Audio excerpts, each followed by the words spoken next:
Chers amis, bonjour. Comment dire? Hier soir, il y avait Angela Merkel et François Hollande qui étaient en réunion avec Vladimir Poutine et le président ukrainien pour trouver une issue pour la guerre en Ukraine. Alors, je tiens à rappeler que il est déjà arrivé que Vladimir Poutine s'engage à tout faire pour le cessez-le-feu, etc. Et, qu'il n'ait pas tenu ses engagements, ce qui est extrêmement grave. Parce que c'est un problème de confiance là qu'on a à ce moment-là, ce qui est quand même pas anodin. Je veux dire, à part Israël, pour l'instant, depuis dans l'histoire récente, actuellement, aujourd'hui sur la planète, il n'y a qu'Israël qui se comporte de cette façon-là. Et puis Dilma Youssef au Brésil aussi, c'est vrai, qui ne tient pas ses engagements. Un chef d'État qui ne tient pas ses engagements, c'est un chef d'État qui est indigne d'avoir été élu, même dans une démocratie. Enfin, c'est mon point de vue. Avant-hier, j'ai entendu que Vladimir Poutine avait fait survoler des avions russes, avait fait survoler l'Europe par des avions russes. Pour être franc, j'ai trouvé ça carrément risible. Bah oui, parce que c'est quand même très immature comme comportement. Hein. Très immature et donc quand même très inquiétant. Hein. Alors déjà, sur le plan symbolique, les avions, c'est quand même... ça rappelle les oiseaux quand même, quoi. Et au niveau symbolique, la démarche artistique, je trouve que c'est bien de laisser les artistes, l'art aux artistes et la politique aux politiques, quoi. Je veux dire, c'est pas très cohérent quand on est à la tête d'un pays d'abuser exagérément de la symbolique en règle générale, quoi. J'entends bien que le langage soit plus qu'important, et je sais de quoi je parle, mais moi c'est pas pareil parce que moi on me donne pas le choix. Moi je suis un clown à la base, et si j'ai des talents de diplomate, quelquefois il m'arrive de le regretter d'ailleurs, hein, parce que je suis plus à l'aise avec le verbe qu'autre chose, mais je vois des choses que d'autres ne voient pas.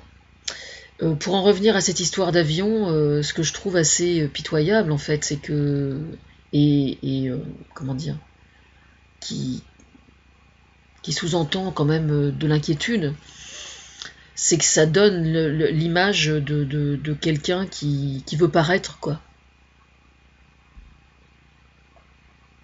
Mais vouloir paraître, y a belle lurette que les gens s'en foutent de l'apparence. Ce qui compte, c'est ce qu'on fait, c'est pas l'apparence que l'on donne. C'est bien les actes qui signent la grandeur d'un homme, et certainement pas le paraître. Mais ça, je sais pas. Vladimir Poutine a toujours eu un problème par rapport à ça, je crois. Alors j'ai envie de rigoler parce que c'est vrai que il y a quelques jours, il y avait Thomas Fersen qui a fait une émission sur France Inter, et il disait de lui que les femmes disaient qu'il en avait une petite, ou je ne sais plus exactement. Alors dans le Payco, nous avons justement un dicton, mais qui est connu comme tout le monde, qui dit mieux vaut en avoir une petite bien vigoureuse plutôt qu'une grosse feignante.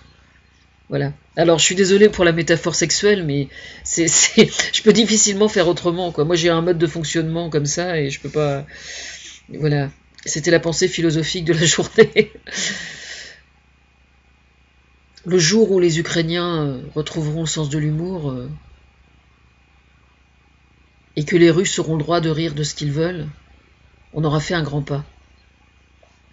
Je tiens à rappeler que actuellement la France, Paris envisage de postuler pour les Jeux Olympiques. Moi, je cautionne tout à fait. Je ne le cautionnais pas il y a quelques mois, et puis là maintenant, je pense qu'au stade où on en est, on peut se permettre de postuler. Effectivement, compte tenu du fait qu'elle a pris toutes les précautions, enfin, elle a émis les réserves au niveau des investissements financiers, etc. Je pense qu'elle a tout à fait raison.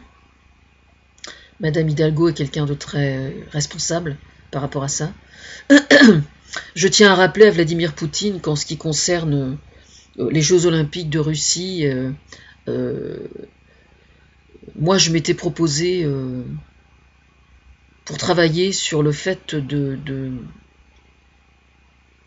rendre plus viable, voire de devenir une zone d'attractivité économique, le site des Jeux Olympiques de Russie, et que cette proposition, elle tient toujours.